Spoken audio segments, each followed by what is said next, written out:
Welcome back. We are going to jump back into God's Word in Genesis chapter 38 and verse 8.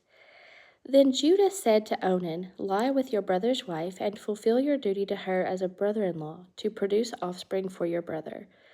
But Onan knew that the offspring would not be his, so whenever he lay with his brother's wife, he spilled his semen on the ground to keep from producing offspring for his brother. What he did was wicked in the Lord's sight, so he put him to death also. Judah then said to his daughter-in-law Tamar, "Live as a widow in your father's house until my son Shelah grows up," for he thought he may die too, just like his brothers.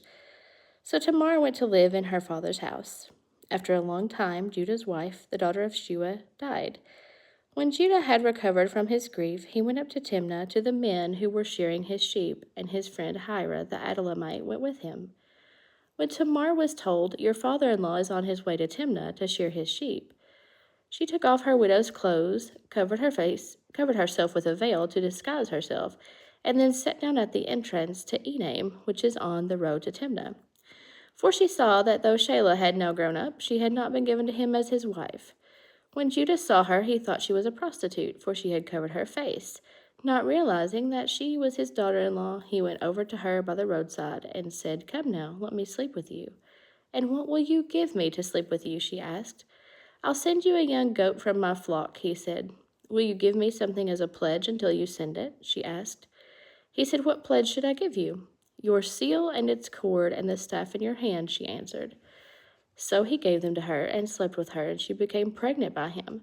After she left, she took off her veil and put on her widow's clothes again.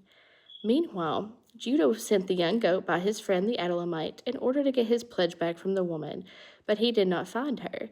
He asked the men who lived there, "Where is the shrine prostitute who was beside the road at Enaim?" "There hasn't been any shrine prostitute here," they said. So he went back to Judah and said, "I didn't find her.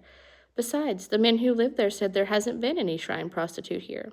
Then Judah said, "Let her keep what she has, or we will become a laughingstock. After all, I did send her this young goat, but you didn't find her." About 3 months later, Judah was told, "Your daughter-in-law Tamar is guilty of prostitution, and as a result she is now pregnant." Judah said, "Bring her out and have her burned to death." As she was being brought out, she sent a message to her father-in-law. "I am pregnant by the man who owns these," she said, and she added, "See if you recognize whose seal and cord and staff these are." We'll have to continue this very interesting story tonight. Have a great day.